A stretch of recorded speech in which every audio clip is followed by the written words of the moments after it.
ನಾನು ಹೇಳ್ತೀನಿ, ನೀವು 5 ವರ್ಷ ಅಧಿಕಾರದಲ್ಲಿದ್ರಿ. ಹಿಂದೆ 2008ರಿಂದ 13ರವರೆಗೆ ಅಧಿಕಾರದಲ್ಲಿದ್ರಿ. ಆಮೇಲೆ 2019ರಿಂದ 23ರವರೆಗೂ ಅಧಿಕಾರದಲ್ಲಿದ್ರಿ. ನೀವು ಮೈಸೂರು ನಗರಕ್ಕೆ ಏನ್ ಮಾಡಿದ್ರಿ? ನಮ್ಮ ಡಿ ಕೆ ಶಿವಕುಮಾರ್ ಹೇಳ್ತಾ ಇರ್ತಾರೆ, ಸಾಕ್ಷಿ ಗುಡ್ಡ ಬಿಟ್ಟು ಹೋಗಿದ್ದೀರಾ. ಏನ್ ಸಾಕ್ಷಿ ಗುಡ್ಡ ಬಿಟ್ಟು ಹೋಗಿದ್ದೀರಪ್ಪ ನೀವು? ಏನಾದ್ರು ಮಾಡಿದ್ರೆ ಹೇಳಿ. 4 ವರ್ಷಗಳು ಅಧಿಕಾರದಲ್ಲಿದ್ರಿ ನೀವು. ಅದು ಜನರ ಆಶೀರ್ವಾದದಿಂದ ನೀವು ಅಧಿಕಾರಕ್ಕೆ ಬಂದದ್ದಲ್ಲ. 2008ರಲ್ಲಿ ಅಧಿಕಾರಕ್ಕೆ ಬಂದದ್ದು, 2023ರಲ್ಲಿ ಅಧಿಕಾರಕ್ಕೆ ಬಂದದ್ದು ಅಲ್ಲ, 2018ರಲ್ಲಿ ಅಧಿಕಾರಕ್ಕೆ ಬಂದದ್ದು. ನೀವು ಹಿಂಬಾಗಲಿಂದ ಬಂದಿದ್ದೀರ ಹೊರತು ಜನರ ಆಶೀರ್ವಾದವನ್ನು ಪಡ್ಕೊಂಡು ಅಧಿಕಾರಕ್ಕೆ ಬಂದಿಲ್ಲ. ಆಪರೇಷನ್ ಕಮಲ ಮಾಡಿ ಅಧಿಕಾರಕ್ಕೆ ಬಂದಿರತಕ್ಕಂಥದ್ದು ಇವರು. 2008ರಲ್ಲಿ ಎಷ್ಟು ಗೆದ್ದಿದ್ರು ಇವರು? 110 ಜನ, 113 ಜನ ಗೆಲ್ಲಿಕ್ಕಾಗ್ಲಿಲ್ಲ ಇವರು. 2018ರಲ್ಲಿ ಇವ್ರು ಗೆದ್ದದ್ದು ಎಷ್ಟು? 104 ಜನ, 113 ಜನ ಗೆಲ್ಲಿಲ್ಲ ಭಾರತೀಯ ಜನತಾ ಪಕ್ಷ. ಇನ್ನು ಜೆಡಿಎಸ್ ನವರು ಬಿಡಿ, ಅವರು ಪ್ರತಿ ಸಾರಿನೂ ಕೂಡ ಕಡಿಮೆ ಆಗ್ತಾ ಬರ್ತಾ ಇದ್ದಾರೆ. 5 ವರ್ಷಕ್ಕೆ ಕಡಿಮೆ ಆಗ್ತಾ ಬರ್ತಾ ಇದ್ದಾರೆ. ಕಳೆದ ಬಾರಿ ಗೆದ್ದಿದ್ದದ್ದು 18. ನಾನು ಜನತಾದಳ ಎಸ್ ನ ಅಧ್ಯಕ್ಷನಾಗಿದ್ದಾಗ ಒಟ್ಟು ಗೆದ್ದಿದ್ದಂತ ಸ್ಥಾನಗಳು 59. ಈಗ ಎಷ್ಟಪ್ಪ ದೇವೇಗೌಡ್ರೆ, ಕುಮಾರಸ್ವಾಮಿ ಎಷ್ಟು ಗೆದ್ದಿದ್ದೀರಿ? ಈಗ ನೀವು ಗೆದ್ದಿರೋದು 18 ಸ್ಥಾನಗಳನ್ನು ಮಾತ್ರ. ನೀವು ಯಾವ ಕಾರಣಕ್ಕೂ ಕೂಡ ಕರ್ನಾಟಕದಲ್ಲಿ ಮತ್ತೆ ಅಧಿಕಾರಕ್ಕೆ ಬರಲಿಕ್ಕೆ ಸಾಧ್ಯ ಇಲ್ಲ. ನಿಮ್ಮ ಸ್ವಂತ ಶಕ್ತಿ ಮೇಲಂತೂ ಬರಲಿಕ್ಕೆ ಸಾಧ್ಯ ಇಲ್ಲ. ಈಗ ನೀವು ಯಾವಾಗ ವೀಕ್ ಆಗ್ಲಿಕ್ಕೆ ಶುರು ಮಾಡಿದ್ರಿ, MLAಗಳು ನಿಮ್ಮನ್ನೆಲ್ಲ ಕೈ ಬಿಡ್ಲಿಕ್ಕೆ ಪ್ರಾರಂಭ ಮಾಡಿದ್ರು, ಜನ ನಿಮ್ಮನ್ನ ಕೈ ಬಿಡ್ಲಿಕ್ಕೆ ಪ್ರಾರಂಭ ಮಾಡಿದ್ರು, ಬಿಜೆಪಿಯವ್ರ ಜೊತೆ ಸೇರ್ಕೊಂಡಿದ್ದಾರೆ. ಕಳೆದ ಲೋಕಸಭಾ ಚುನಾವಣೆಯಲ್ಲಿ ಎಷ್ಟು ಗೆದ್ರು ಅವರು? 2 ಸ್ಥಾನಗಳನ್ನು ಮಾತ್ರ. 17 ಸ್ಥಾನಗಳನ್ನ ಬಿಜೆಪಿ ಗೆದ್ರು. 17 ಸ್ಥಾನಗಳನ್ನ ಬಿಜೆಪಿ ಗೆದ್ರು. 2 ಜೆಡಿಎಸ್. ಅದು ಇಬ್ರು ಸೇರ್ಕೊಂಡು ನಾವು 2018ರಲ್ಲಿ ಒಂದೇ ಒಂದು ಗೆದ್ದಿದ್ದದ್ದು. 2018ರಲ್ಲಿ ಒಂದೇ ಗೆದ್ದಿದ್ದದ್ದು. ಆಮೇಲೆ 2024ರಲ್ಲಿ ನಾವು ಗೆದ್ದದ್ದು 9 ಸ್ಥಾನಗಳು. 1ನೇ ಸ್ಥಾನದಿಂದ 9 ಸ್ಥಾನಗಳಿಗೆ ಹೋದ ನಾವು. ಇವರು ಕಡಿಮೆ ಆದರು. ನೀವು ಈ ರಾಜ್ಯದಲ್ಲಿ ಜನಪ್ರಿಯತೆಯನ್ನು ಉಳಿಸಿಕೊಂಡಿದ್ದೀರಾ, ಜನರ ಅಭಿಮಾನವನ್ನು ಉಳಿಸಿಕೊಂಡಿದ್ದೀರಾ, ಜನರ ಪ್ರೀತಿಯನ್ನು ಉಳಿಸಿಕೊಂಡಿದ್ದೀರಾ? ಇಲ್ಲ. ಇದನ್ನ ಅರ್ಥ ಮಾಡ್ಕೋಬೇಕಾಗ್ತದೆ. ಇವರು ಯಾವತ್ತೂ ಕೂಡ ಕರ್ನಾಟಕದ ಪರವಾಗಿ ಇರ್ತಕ್ಕಂಥ ಜನ ಅಲ್ಲ, ಬಡವರ ಪರವಾಗಿರ್ತಕ್ಕಂಥ ಜನ ಅಲ್ಲ, ದಲಿತರ ಪರವಾಗಿರ್ತಕ್ಕಂಥ ಜನ ಅಲ್ಲ, ಹಿಂದುಳಿದವರ ಪರವಾಗಿರ್ತಕ್ಕಂಥ ಜನ ಅಲ್ಲ, ಅಲ್ಪಸಂಖ್ಯಾತರ ಪರವಾಗಿರ್ತಕ್ಕಂಥ ಜನ ಅಲ್ಲ ಮಾಡಿದ್ದೀರಿ. ನೀವು ಯಾವಾಗಲೂ ಕೂಡ ಸಾಮಾಜಿಕ ನ್ಯಾಯಕ್ಕೆ ವಿರೋಧ, ಕರ್ನಾಟಕದ ಅಭಿವೃದ್ಧಿಗೆ ವಿರೋಧ, ಜಾತ್ಯತೀತ ತತ್ವಕ್ಕೆ ವಿರೋಧ. ನಾನು ಕೇಳ್ತೀನಿ, ನೀವು ಇಷ್ಟೊಂದು ಜನ ಲೋಕಸಭೆಯಲ್ಲಿ ಇದ್ದಿರಲ್ಲ, ಕೇಂದ್ರದಲ್ಲಿ ನಿಮ್ಮದೇ ಅಧಿಕಾರ ಇದೆಯಲ್ಲ, ನರೇಂದ್ರ ಮೋದಿ ಅವರು ಪ್ರಧಾನಮಂತ್ರಿ ಆಗಿದ್ದಾರಲ್ಲ, ಕುಮಾರಸ್ವಾಮಿ ಇಂಡಸ್ಟ್ರೀಸ್ ಮಿನಿಸ್ಟರ್ ಆಗಿದ್ದಾರಲ್ಲ, ಕರ್ನಾಟಕದಿಂದ ನಾವು ಕೊಡ್ತಕ್ಕಂಥ ತೆರಿಗೆ 4.5 ಲಕ್ಷ ಕೋಟಿಗೂ ಹೆಚ್ಚು. 4.5 ಲಕ್ಷ ಕೋಟಿಗೂ ಹೆಚ್ಚು. ನಮಗೆ ವಾಪಸ್ ಬರ್ತಕ್ಕಂಥದ್ದು ಎಷ್ಟಪ್ಪ ಅಂತಂದ್ರೆ 65,000 ಕೋಟಿ ರೂಪಾಯಿ ನಮ್ಮಿಂದ ತೆರಿಗೆ ನಾವು ಕೊಡ್ತಕ್ಕಂಥದ್ದು ಕೇಂದ್ರಕ್ಕೆ 4.5 ಲಕ್ಷ ಕೋಟಿ. ನಮಗೆ ಕೇಂದ್ರದಿಂದ ನಮ್ಮ ಪಾಲು ಬರ್ತಕ್ಕಂಥದ್ದು, ತೆರಿಗೆ ಪಾಲು ಬರ್ತಕ್ಕಂಥದ್ದು 65,000 ಕೋಟಿ ರೂಪಾಯಿ. 100 ರೂಪಾಯಿ ಕೊಟ್ರೆ ನಾವು ತೆರಿಗೆ ರೂಪದಲ್ಲಿ ನಮಗೆ ವಾಪಸ್ ಬರ್ತಕ್ಕಂಥದ್ದು ಬರೀ 15 ರೂಪಾಯಿಗಳು ಮಾತ್ರ. ಇದನ್ನ ಅರ್ಥ ಮಾಡ್ಕೋಬೇಕಲ್ಲ. ಕೂಡ ಜೆಡಿಎಸ್ನ ಬಿಜೆಪಿಯ ಲೋಕಸಭಾ ಸದಸ್ಯರು ಇದನ್ನ ಕೇಳಿದರ ಕರ್ನಾಟಕಕ್ಕೆ ಅನ್ಯಾಯ ಆಗ್ತಾ ಇದೆ. ಈ ಅನ್ಯಾಯವನ್ನು ಸರಿಪಡಿಸಿ ಇವ್ರಿಗೆ ಯಾರಿಗೂ ಕೂಡ ನರೇಂದ್ರ ಮೋದಿ ಅವರ ಎದುರುಗಡೆ ನಿಂತ್ಕೊಳ್ಳಿಕ್ಕೆ ಧೈರ್ಯ ಇಲ್ಲ. ನಡುಕ್ತಾರೆ, ಗಡ ಗಡ ಗಡ ಗಡ ಅಂತ ನಡುಕ್ತಾರೆ. ಯಾಕೆ ಕೇಳಲ್ಲ? ಇದು ಕರ್ನಾಟಕಕ್ಕೆ ಮಾಡ್ತಕ್ಕಂಥ ದ್ರೋಹ ಅಲ್ವಾ? ಕರ್ನಾಟಕ ರಾಜ್ಯಕ್ಕೆ ಮಾಡ್ತಕ್ಕಂಥ ದ್ರೋಹ ಅಲ್ವಾ? ಕನ್ನಡಿಗರಿಗೆ ಮಾಡ್ತಕ್ಕಂಥ ದ್ರೋಹ ಅಲ್ವಾ? ಇದನ್ನ ಅರ್ಥ ಮಾಡ್ಕೋಬೇಕಾಗ್ತದೆ. ನೀವು ಇಷ್ಟೊಂದು ಜನ ಬಿಜೆಪಿಯವರು ಹೇಳ್ತಿರಲ್ಲ, ಯಾವತ್ತಾದ್ರೂ ಕೂಡ ಕುಮಾರಸ್ವಾಮಿ ಯಾವತ್ತಾದ್ರೂ ಇದನ್ನ ರೈಸ್ ಮಾಡಿದಾರ ಕ್ಯಾಬಿನೆಟ್ ನಲ್ಲಿ ಅಥವಾ ಪಾರ್ಲಿಮೆಂಟ್ ನಲ್ಲಿ? ಲೋಕಸಭಾ ಸದಸ್ಯರು, ಬಿಜೆಪಿ ಲೋಕಸಭಾ ಸದಸ್ಯರು ಮಾಡಿದಾರ? ಬಸವರಾಜ ಬೊಮ್ಮಾಯಿ ಮಾಡಿದಾರ?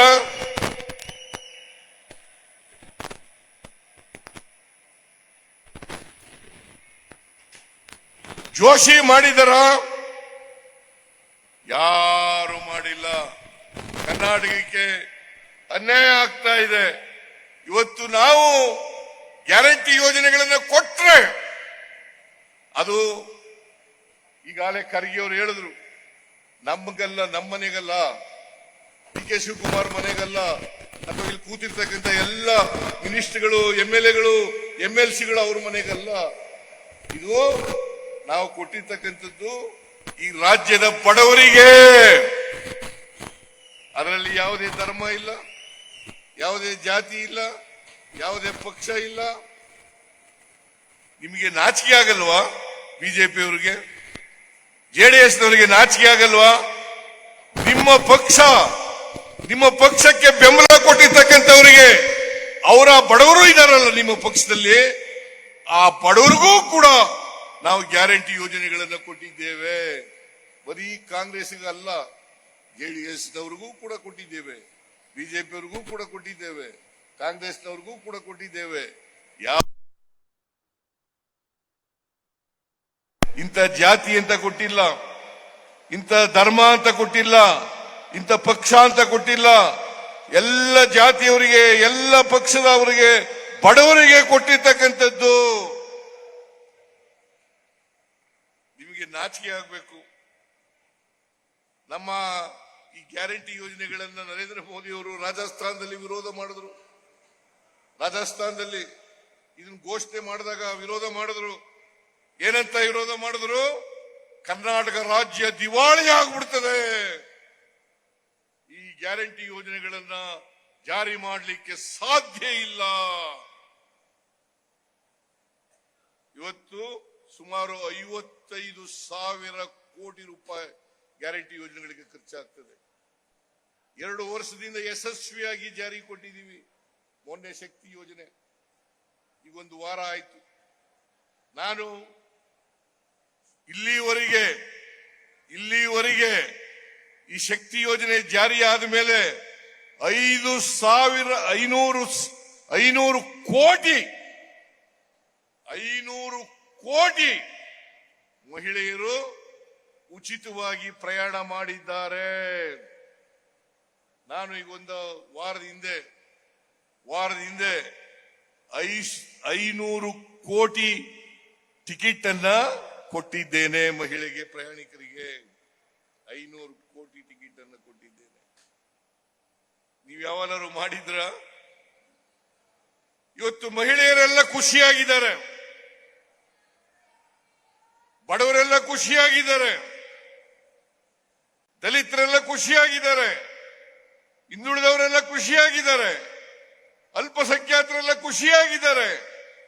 ನಿಮಗೆ ಹೊಟ್ಟೆ ಉರಿ ಇದೆಯಲ್ಲ, ಈ ದ್ವೇಷ ಇದೆಯಲ್ಲ, ರಾಜಕೀಯ ದ್ವೇಷ, ನಾನು ಇವತ್ತು ಅವ್ರಿಗೆ ಹೇಳ್ತೀನಿ, ಈ ದ್ವೇಷವನ್ನ ಬಿಡಿ, ಹೊಟ್ಟೆ ಉರಿಯನ್ನ ಬಿಡಿ, ಮತ್ಸರವನ್ನ ಬಿಡಿ, ರಾಜಕೀಯವಾಗಿ ಮಾತಾಡಿ. ನಾನು ಹೇಳ್ತಕ್ಕಂಥದ್ದು ಸುಳ್ಳಾದರೆ ಪ್ರಶ್ನೆ ಮಾಡ್ತಕ್ಕಂಥ ಹಕ್ಕಿದೆ ನಿಮಗೆ. ಅಸೆಂಬ್ಲಿನಲ್ಲಿ ಹೇಳಿದ್ದೀನಿ, ಹೊರಗಡೆ ಹೇಳಿದ್ದೀನಿ, ಎಲ್ಲ ಕಡೆಗಳಲ್ಲಿ ಹೇಳ್ತಾ ಇದ್ದೀನಿ. ನೀವು ಇದ್ರೆ ಪ್ರಶ್ನೆ ಮಾಡಬೇಕು. ದಾಖಲಾತಿಗಳ ಮೂಲಕ ಸಿದ್ದರಾಮಯ್ಯ ಹೇಳೋದು ಸರಿ ಇಲ್ಲ ಅಂತಕ್ಕಂಥ ಈ ಮಾತನ್ನ ಹೇಳಬೇಕಾಗ್ತದೆ. ಈ ದೇಶದಲ್ಲಿ ಅಸಮಾನತೆ ನಿರ್ಮೂಲನೆ ಆಗಬೇಕಲ್ಲ. ಬಡವ ಬಲ್ಲಿದ ಸುಮಾರು 90% ಜನ ಶೂದ್ರ ವರ್ಗದವರು ಇರ್ತಕ್ಕಂಥದ್ದು, 10% ಜನ ಮಾತ್ರ ಮೇಲ್ವರ್ಗದವರು ಇರ್ತಕ್ಕಂಥದ್ದು, ಶ್ರೀಮಂತರು ಇರ್ತಕ್ಕಂಥದ್ದು. ಈ 90% ಜನ ರಾಜಕೀಯ ಮೇಲಕ್ಕೆ ಬರಬೇಕಾ ಬೇಡ? ಅವರು ಸಾಮಾಜಿಕವಾಗಿ ಆರ್ಥಿಕವಾಗಿ ಅವರಿಗೆ ಶಕ್ತಿ ತುಂಬಬೇಕಾ ಬೇಡ?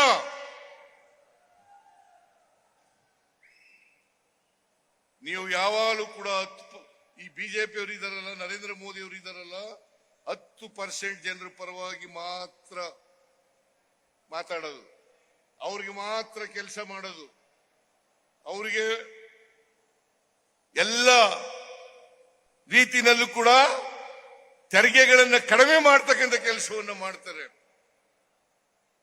ಆದರೆ ಕಾಂಗ್ರೆಸ್ ಪಕ್ಷ ಯಾವತ್ತೂ ಕೂಡ ಬಡವರಿಗೆ, ದಲಿತರಿಗೆ, ಹಿಂದುಳಿದವರಿಗೆ, ಅಲ್ಪಸಂಖ್ಯಾತರಿಗೆ ಇವರೆಲ್ಲರೂ ಕೂಡ ಮುಖ್ಯವಾಹಿನಿಗೆ ತರಬೇಕು ಅಂತ ಪ್ರಯತ್ನವನ್ನ ಮಾಡ್ತೀವಿ. ಯಾಕೆಂದರೆ ನಾವು ಬಸವಣ್ಣವರಲ್ಲಿ ನಂಬಿಕೆ ಇಟ್ಕೊಂಡಿರ್ತಕ್ಕಂಥವ್ರು, ಬುದ್ಧನ ತತ್ವದಲ್ಲಿ ನಂಬಿಕೆ ಇಟ್ಕೊಂಡಿರ್ತಕ್ಕಂಥವ್ರು, ಅಂಬೇಡ್ಕರ್ ಅವರ ತತ್ವದಲ್ಲಿ ನಂಬಿಕೆ ಇಟ್ಕೊಂಡಿರ್ತಕ್ಕಂಥವ್ರು, ನಾವು ಗಾಂಧಿ ತತ್ವದಲ್ಲಿ ನಂಬಿಕೆ ಇಟ್ಕೊಂಡಿರ್ತಕ್ಕಂಥವ್ರು. ಸರ್ವರಿಗೂ ಸಮಪಾಲು, ಸರ್ವರಿಗೂ ಸಮಪಾಲು, ಸರ್ವರಿಗೂ ಸಮಬಾಳು, ಇದು ಆಗ್ಬೇಕು. ಇಲ್ಲದೆ ಹೋದ್ರೆ ಬಾಬಾ ಸಾಹೇಬ್ ಅಂಬೇಡ್ಕರ್ ಅವರು ಹೇಳಿದ್ರು, ಈ ದೇಶಕ್ಕೆ ಸ್ವಾತಂತ್ರ್ಯ ಬಂದು ಅದು ಯಶಸ್ವಿ ಆಗ್ಬೇಕಾದ್ರೆ ಎಲ್ಲರೂ ಕೂಡ ಆರ್ಥಿಕವಾಗಿ ಸಾಮಾಜಿಕವಾಗಿ ಸಬಲತೆಯನ್ನ ಕಾಣ್ತಕ್ಕಂಥದ್ದೇ ಸ್ವಾತಂತ್ರ್ಯ ಬಂದದಕ್ಕೆ ಸಾರ್ಥಕ ಅಂತಕ್ಕಂಥ ಮಾತುಗಳನ್ನು ಹೇಳಿದ್ರು. ಕಾನ್ಸ್ಟಿಟ್ಯೂಯೆಂಟ್ ಅಸೆಂಬ್ಲಿನಲ್ಲಿ ಹೇಳಿದ್ರು. 1949 ನವೆಂಬರ್ 25ನೇ ತಾರೀಕು ಒಂದು ಮಾತನ್ನ ನನಗೆ ಇವತ್ತು ಕೂಡ ಜ್ಞಾಪಕ ಇದೆ. ಒಂದು ಮಾತನ್ನ 1949 ನವೆಂಬರ್ 25ನೇ ತಾರೀಕು ಕಾನ್ಸ್ಟಿಟ್ಯೂಯೆಂಟ್ ಅಸೆಂಬ್ಲಿನಲ್ಲಿ ಒಂದು ದಿನ ಮುಂಚಿತವಾಗಿ, ಸಂವಿಧಾನ ಅಂಗೀಕಾರ ಆಗೋದಕ್ಕಿಂತ ಮುಂಚಿತವಾಗಿ ಒಂದು ಮಾತನ್ನ ಹೇಳಿದ್ರು. ಏನಪ್ಪ ಹೇಳಿದ್ರು ಅಂತಂದ್ರೆ, ನಾವು 1950 ಜನವರಿ 26ನೇ ತಾರೀಕಿನಿಂದ ವೈರುಧ್ಯತೆ ಇರ್ತಕ್ಕಂಥ ಸಮಾಜಕ್ಕೆ ಕಾಲಿಡ್ತಾ ಇದ್ದೇವೆ. ವೈರುಧ್ಯತೆ ಇರ್ತಕ್ಕಂಥ ಸಮಾಜಕ್ಕೆ ಕಾಲಿಡ್ತಾ ಇದ್ದೇವೆ. ಆರ್ಥಿಕ ಅಸಮಾನತೆ ಇದೆ, ಸಾಮಾಜಿಕ ಅಸಮಾನತೆ ಇದೆ, ರಾಜಕೀಯ ಅಸಮಾನತೆ ಇದೆ. ಇಂಥ ಸಮಾಜದಲ್ಲಿ ನಾವು ಈ ಅಸಮಾನತೆಯನ್ನು ಹೋಗಲಾಡಿಸದೆ ಹೋದರೆ ಯಾವ ಜನ ನಮಗೆ ಆಶೀರ್ವಾದ ಮಾಡಿದ್ದಾರೆ, ಯಾವ ಜನರಿಂದ ಪ್ರಜಾಪ್ರಭುತ್ವ ಸೌಧವನ್ನು ನಿರ್ಮಾಣ ಮಾಡಿದ್ದೀವಿ, ಅದೇ ಪ್ರಜಾಪ್ರಭುತ್ವ ಸೌಧವನ್ನ ಧ್ವಂಸ ಮಾಡ್ತಾರೆ. ಎಚ್ಚರಿಕೆಯಿಂದ ಇರಬೇಕು ಅಂತಕ್ಕಂಥ ಮಾತುಗಳನ್ನು ಹೇಳಿದ್ರು. ಇದನ್ನು ಯಾರು ಹೇಳಿದ್ದು? ಬಾಬಾ ಸಾಹೇಬ್ ಅಂಬೇಡ್ಕರ್ ಅವರು. ಈ ದೇಶಕ್ಕೆ ಸಂವಿಧಾನವನ್ನ ಕೊಟ್ಟಿರ್ತಕ್ಕಂಥವರು.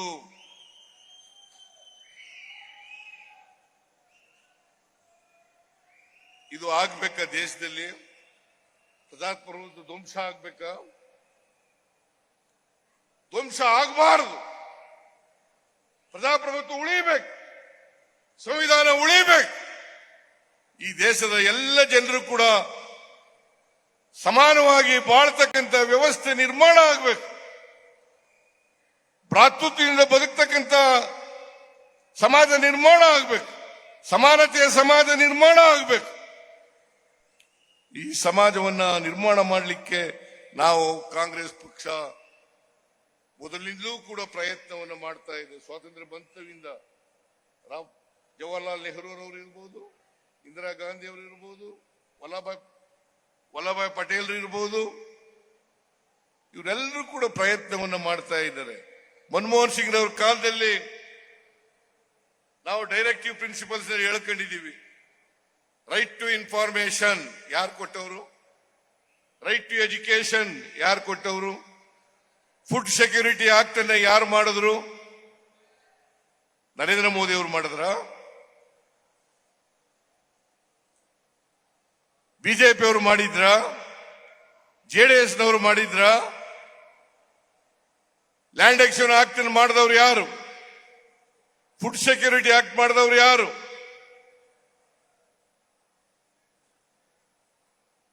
ಇದನ್ನೆಲ್ಲ ಅರ್ಥ ಮಾಡ್ಕೋಬೇಕಾಗ್ತದೆ. ಬಿಜೆಪಿಯವರು ಯಾವತ್ತೂ ಕೂಡ ಸಾಮಾಜಿಕ ನ್ಯಾಯದ ಪರವಾಗಿಲ್ಲ.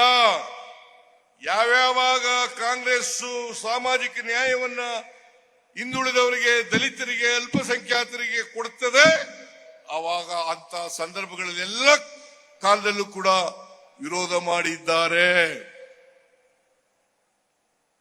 ಕಾಕಾಗಾಲೇಕರ್ ವರದಿಯನ್ನು ವಿರೋಧ ಮಾಡಿದವರು ಯಾರು? ಮಂಡಲ್ ಕಮಿಷನ್ ವರದಿಯನ್ನು ವಿರೋಧ ಮಾಡಿ ಕಮಂಡಲ ಯಾತ್ರೆಯನ್ನು ಮಾಡಿದವರು ಯಾರು? ಹೈಯರ್ ಲರ್ನಿಂಗ್ ಇನ್ಸ್ಟಿಟ್ಯೂಷನ್ಗಳಲ್ಲಿ ಮೀಸಲಾತಿಯನ್ನು ತಂದಾಗ ವಿರೋಧ ಮಾಡಿದವರು ಯಾರು? 73rd 74th ಅಮೆಂಡ್ಮೆಂಟ್ ಅನ್ನು ತಂದವರು ಯಾರು? 73rd 74th ಅಮೆಂಡ್ಮೆಂಟ್ ತಂದವರು ಯಾರು? ಅದಕ್ಕೆ ವಿರೋಧ ಮಾಡಿದವರು ಯಾರು?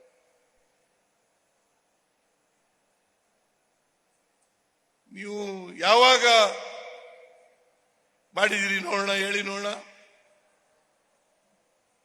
ಈ RSS ಬಿಜೆಪಿ ಇದ್ದಾರಲ್ಲ, ಇವರು ಮನುವಾದಿಗಳು, ಸಂವಿಧಾನಕ್ಕೆ ವಿರುದ್ಧ. ಯಾಕಂತಂದ್ರೆ ಬಾಬಾ ಸಾಹೇಬ್ ಅಂಬೇಡ್ಕರ್ ಅವರು ಕೊಟ್ಟಿರ್ತಕ್ಕಂಥ ಸಂವಿಧಾನ ಮನುವಾದಕ್ಕೆ ವಿರುದ್ಧವಾಗಿರ್ತಕ್ಕಂಥದ್ದು, ಮನುಸ್ಮೃತಿಗೆ ವಿರುದ್ಧವಾಗಿರ್ತಕ್ಕಂಥದ್ದು. ಅದಕ್ಕೋಸ್ಕರ ವಿರೋಧವನ್ನು ಮಾಡ್ತಾರೆ. ಈಗ ಇನ್ನೊಂದು ಹೇಳಕ್ ಶುರು ಮಾಡ್ಬಿಟ್ಟಿದ್ದಾರೆ ಬಿಜೆಪಿಯವರು ಎಲ್ಲ ಕಡೆ. ಬಾಬಾ ಸಾಹೇಬ್ ಅಂಬೇಡ್ಕರ್ ಅವರನ್ನ ಸೋಲಿಸಿದವರು ಕಾಂಗ್ರೆಸ್ನವರು, ಸೋಲಿಸಿದವರು ಕಾಂಗ್ರೆಸ್ನವರು. ನಾನು ಹೇಳಿದೆ ಅಸೆಂಬ್ಲಿನಲ್ಲಿ, ಬಾಬಾ ಸಾಹೇಬ್ ಅಂಬೇಡ್ಕರ್ ಅವರು ಒಂದು ಪತ್ರವನ್ನು ಬರೆದಿದ್ದಾರೆ ಅವರ ಸ್ನೇಹಿತರಿಗೆ. ಅದರಲ್ಲಿ ಏನು ಹೇಳಿದ್ದಾರೆ ಅಂತಂದ್ರೆ, ನನ್ನನ್ನು ಸೋಲಿಸಿದವರು ಸಾವರ್ಕರ್. ಅವರೇ ಹೇಳಿರೋದು, ಬಾಬಾ ಸಾಹೇಬ್ ಅಂಬೇಡ್ಕರ್ ಅವರು ಹೇಳಿರ್ತಕ್ಕಂಥದ್ದು. ನನ್ನನ್ನು ಸೋಲಿಸಿದವರು ಸಾವರ್ಕರ್, ಕಮ್ಯುನಿಸ್ಟ್ನ ರಂಗ. ಇದನ್ನ ನೀವೆಲ್ಲ ತಿಳ್ಕೋಬೇಕಾಗ್ತದೆ. ಅದಕ್ಕೆ ಬಾಬಾ ಸಾಹೇಬ್ ಅಂಬೇಡ್ಕರ್ ಅವರು ಹೇಳಿದ್ದಾರೆ, ಯಾರಿಗೆ ಇತಿಹಾಸ ಗೊತ್ತಿಲ್ಲ ಅವ್ರು ಯಾರು ಕೂಡ ಭವಿಷ್ಯವನ್ನು ನಿರ್ಮಾಣ ಮಾಡಲಿಕ್ಕೆ ಸಾಧ್ಯ ಇಲ್ಲ. ಯಾರಿಗೆ ಇತಿಹಾಸ ಗೊತ್ತಿಲ್ಲ ಅವ್ರು ಯಾರು ಕೂಡ ಭವಿಷ್ಯವನ್ನು ನಿರ್ಮಾಣ ಮಾಡಲಿಕ್ಕೆ ಸಾಧ್ಯ ಇಲ್ಲ. ಇತಿಹಾಸ ಗೊತ್ತಿದ್ರೆ ಮಾತ್ರ ಈ ಅಸಮಾನತೆ ನಿರ್ಮಾಣ ಆಗ್ಲಿಕ್ಕೆ ಕಾರಣ ಏನು? ಇದು ಗೊತ್ತಿರಬೇಕು. ಇತಿಹಾಸ ಗೊತ್ತಿದ್ರೆ ಮಾತ್ರ ಈ ಅಸಮಾನತೆ ನಿರ್ಮಾಣ ಆಗ್ಬೇಕಾದ್ರೆ ಕಾರಣ ಏನು? ಈ ಜಾತಿ ವ್ಯವಸ್ಥೆ ಹುಟ್ಟಬೇಕಾದ್ರೆ ಕಾರಣ ಏನು? ವರ್ಗ ವ್ಯವಸ್ಥೆ ಹುಟ್ಟಬೇಕಾದ್ರೆ ಕಾರಣ ಏನು? ಇದಕ್ಕೆ ಪರಿಹಾರ ಹುಡುಕ್ತಕ್ಕಂಥದ್ದೇ ಕಾಂಗ್ರೆಸ್ ಪಕ್ಷ, ನಮ್ಮ ಸಂವಿಧಾನ. ಅದಕ್ಕೋಸ್ಕರ ಸಂವಿಧಾನವನ್ನು ರಕ್ಷಣೆ ಮಾಡಬೇಕು, ಸಂವಿಧಾನವನ್ನು ರಕ್ಷಣೆ ಮಾಡಬೇಕು.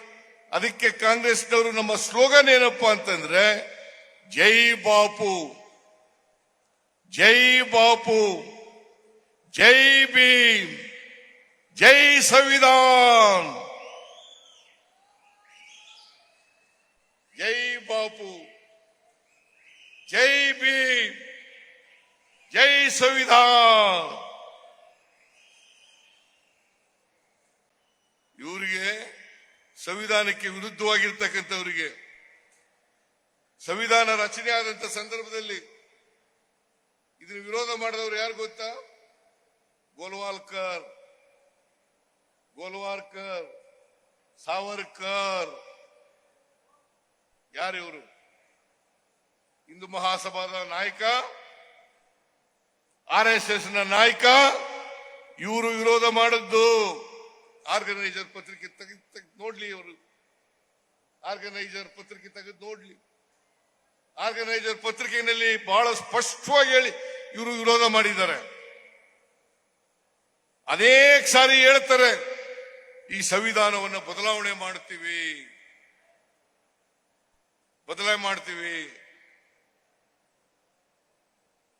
ನಾನು ಹೇಳ್ತೀನಿ, ಈ ದೇಶದ ಜನ ಯಾವ ಕಾರಣಕ್ಕೂ ಕೂಡ ಸಂವಿಧಾನವನ್ನು ಬದಲಾವಣೆ ಮಾಡಲಿಕ್ಕೆ ಸಾಧ್ಯ ಇಲ್ಲ. ಜನ ಇದನ್ನು ಬಿಟ್ಟುಕೊಡಲ್ಲ. ಕಾಂಗ್ರೆಸ್ ಪಕ್ಷ ಇದನ್ನು ಬಿಟ್ಟುಕೊಡಲ್ಲ. ಎಲ್ಲ ಕಾಲಕ್ಕೂ ಕೂಡ ಈ ಸಂವಿಧಾನ ಬೇಕಾಗ್ತದೆ. ಈ ಸಂವಿಧಾನವನ್ನು ರಕ್ಷಣೆ ಮಾಡತಕ್ಕಂಥ ಕೆಲಸವನ್ನ ಕಾಂಗ್ರೆಸ್ ಮಾಡ್ತದೆ ಅಂತಕ್ಕಂಥ ಮಾತುಗಳನ್ನು ಹೇಳಲಿಕ್ಕೆ ಬಯಸ್ತಾ ಇದ್ದೇನೆ. ಇವರೆಷ್ಟೇ ಸುಳ್ಳು ಹೇಳಲಿ, ಎಷ್ಟೇ ಅಪವಾದಗಳನ್ನು ಮಾಡಲಿ, ಆದರೆ ಕಾಂಗ್ರೆಸ್ ಪಕ್ಷ ಬಡವರ ಪರವಾಗಿ ಮಾಡ್ತಕ್ಕಂಥ ಕಾರ್ಯಕ್ರಮಗಳನ್ನು ನಿಲ್ಲಿಸಲ್ಲ. ಇವೆಲ್ಲ ಗ್ಯಾರಂಟಿ ಯೋಜನೆಗಳಿದ್ದಾವಲ್ಲ, ಯಾವ ಗ್ಯಾರಂಟಿ ಯೋಜನೆಗಳು ಸ್ವಲ್ಪ ದಿನ ಶುರು ಮಾಡಿದ್ರು, ಈ ವರ್ಷ ನಿಲ್ಲಿಸ್ಬಿಡ್ತಾರೆ, ಮುಂದಿನ ವರ್ಷ ನಿಲ್ಲಿಸ್ಬಿಡ್ತಾರೆ. ನಾನು ಹೇಳ್ತೀನಿ, ಯಾವ ಕಾರಣಕ್ಕೂ ಗ್ಯಾರಂಟಿ ಯೋಜನೆಗಳು ನಿಲ್ಲಲ್ಲ. ಇವು ಬಡವರ ಕಾರ್ಯಕ್ರಮಗಳು. ಶಕ್ತಿ ಯೋಜನೆ, ಮಹಿಳೆಯರಿಗೆ ಶಕ್ತಿ ತುಂಬತಕ್ಕಂಥ ಕಾರ್ಯಕ್ರಮ. ಗೃಹ ಜ್ಯೋತಿ, ಬಡವರಿಗೆ ಪರ್ಚೇಸಿಂಗ್ ಪವರ್ ಅನ್ನು ಹೆಚ್ಚು ಮಾಡತಕ್ಕಂಥ ಕಾರ್ಯಕ್ರಮ. ಗೃಹ ಲಕ್ಷ್ಮಿ, ಒಬ್ಬ ಹೆಣ್ಮಗಳಿಗೆ ಮನೆ ಒಡತಿಗೆ 2,000 ರೂಪಾಯಿ ತಿಂಗಳಿಗೆ 1,23,00,000 ಕುಟುಂಬಗಳಿಗೆ ಕೊಡ್ತಾ ಇದ್ದೀವಿ. ಇವತ್ತು 1,23,00,000 ಜನರಿಗೆ. ಗೃಹ ಜ್ಯೋತಿ 1,64,00,000 1,64,00,000 ಕುಟುಂಬಗಳಿಗೆ ಗೃಹ ಜ್ಯೋತಿಯನ್ನ ಕೊಡ್ತಾ ಇದ್ದೀವಿ. 200 ಯೂನಿಟ್ ವರೆಗೆ ಫ್ರೀ ಕರೆಂಟ್. ಯುವ ನಿಧಿ ಕಾರ್ಯಕ್ರಮ ಕೊಡ್ತಾ ಇದ್ದೀವಿ. ಅನ್ನಭಾಗ್ಯ ಕಾರ್ಯಕ್ರಮ ಕೊಡ್ತಾ ಇದ್ದೀವಿ. ಇದರಿಂದ ದುಡ್ಡು ಉಳಿತಾಯ ಆಗ್ತದಲ್ಲ. ಮಕ್ಕಳ ವಿದ್ಯಾಭ್ಯಾಸಕ್ಕೆ, ಆಸ್ಪತ್ರೆಗೆ, ಬೇರೆ ಪರ್ಚೇಸಿಂಗ್ ಪವರ್ ಜಾಸ್ತಿ ಆದಷ್ಟು ಕೂಡ ಯಾವುದೇ ರಾಜ್ಯದ, ದೇಶದ ಆರ್ಥಿಕ ಪರಿಸ್ಥಿತಿ ಸುಧಾರಣೆ ಆಗಬೇಕಾದ್ರೆ ಆ ಜನರಲ್ಲಿ, ಆ ದೇಶದ, ರಾಜ್ಯದ ಜನರಲ್ಲಿ ಕೊಂಡ್ಕೊಳ್ತಕ್ಕಂಥ ಶಕ್ತಿ ಜಾಸ್ತಿ ಆಗಬೇಕು. ಕೊಂಡ್ಕೊಳ್ತಕ್ಕಂಥ ಶಕ್ತಿ ಜಾಸ್ತಿ ಆದ್ರೆ ಮಾತ್ರ ಆರ್ಥಿಕತೆ ಬೆಳವಣಿಗೆ ಆಗಲಿಕ್ಕೆ ಸಾಧ್ಯ ಆಗ್ತದೆ. ಅದಕ್ಕೆ ನಮ್ಮ 90% ಜನ ಈ ದೇಶದಲ್ಲಿ ಶಕ್ತಿ ಇಲ್ಲದೆ, ಕೊಂಡ್ಕೊಳ್ತಕ್ಕಂಥ ಶಕ್ತಿ ಇಲ್ಲದೆ ಈ ಜನರಿಗೆ ನಾವು ಗ್ಯಾರಂಟಿ ಯೋಜನೆಗಳನ್ನು ಕೊಟ್ಟಿದ್ದೀವಿ. ಈ ಗ್ಯಾರಂಟಿ ಯೋಜನೆಗಳನ್ನ ಕಾಪಿ ಮಾಡಕ್ ಶುರು ಮಾಡಿಬಿಟ್ಟಿದ್ದಾರೆ. ಅನೇಕ ಕಡೆಗಳಲ್ಲಿ ಕಾಪಿ ಮಾಡೋದು. ಮಹಾರಾಷ್ಟ್ರದಲ್ಲಿ ಕಾಪಿ ಮಾಡಿದ್ರು, ರಾಜಸ್ಥಾನದಲ್ಲಿ ಕಾಪಿ ಮಾಡಿದ್ರು, ಗುಜರಾತ್ನಲ್ಲಿ ಕಾಪಿ ಮಾಡಿದ್ರು, ಮಧ್ಯಪ್ರದೇಶದಲ್ಲಿ ಕಾಪಿ ಮಾಡಿದ್ರು, ಉತ್ತರ ಪ್ರದೇಶದಲ್ಲಿ ಕಾಪಿ ಮಾಡಿದ್ರು, ಡೆಲ್ಲಿನಲ್ಲಿ ಕಾಪಿ ಮಾಡಿದ್ರು. ಈಗ ಬಿಹಾರ್ನಲ್ಲಿ ಮಾಡ್ತಾ ಇದ್ದಾರೆ. ಬಿಹಾರ್ನಲ್ಲಿ ನಾವು 200 ಯೂನಿಟ್ ಕೊಟ್ರೆ ಅವರು 125 ಯೂನಿಟ್ ಕೊಡ್ತಾರಂತೆ. ಅಲ್ಲಿ ಸಮ್ಮಿಶ್ರ ಸರ್ಕಾರ ಅಲ್ಲ ಇರೋದು, ಬಿಜೆಪಿ ಸಮ್ಮಿಶ್ರ ಸರ್ಕಾರ ಅಲ್ಲ, NDA ಸರ್ಕಾರ ಅಲ್ಲ ಇರೋದು. ನಿಮ್ದು ಪಾತ್ರ ಇದೆಯಾ ಇಲ್ವಾ? ನರೇಂದ್ರ ಮೋದಿಜಿ, ನಾಚಿಕೆ ಆಗಲ್ಲ ನಿಮಗೆ? ಇಷ್ಟೆಲ್ಲ ನೀವು ಹೇಳಿ ನಮ್ಮ ಮಾದರಿಯನ್ನ ನೀವು ಅನುಸರಿಸ್ತಕ್ಕಂಥ ಕೆಲಸವನ್ನು ಮಾಡ್ತಾ ಇದ್ದೀರಿ. ಕರ್ನಾಟಕ ಮಾದರಿಯನ್ನ ನೀವು ಬೇರೆ ರಾಜ್ಯಗಳಲ್ಲಿ ಅನುಸರಿಸ್ತಕ್ಕಂಥ ಮಾತನ್ನ ಹೇಳ್ತಾ ಇದ್ದೀರಿ.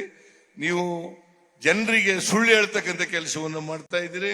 ಅದರಿಂದ ಸಮಯ ಆಗಿರೋದ್ರಿಂದ ನಾನು ಹೆಚ್ಚು ಮಾತನಾಡಕ್ ಹೋಗಲ್ಲ. ನೀವೆಲ್ಲರೂ ಬಹಳ ಜನ ಖಾಲಿ ಮಾಡಿಬಿಟ್ಟಿದ್ದಾರೆ. ಕೂತ್ಕೊಳ್ಳ. ಅದರಿಂದ ನನ್ನ ಭಾಷಣವನ್ನ ಮೊಟಕು ಮಾಡ್ತಕ್ಕಂಥ ಕೆಲಸವನ್ನ ಮಾಡ್ತಾ ಇದ್ದೇನೆ.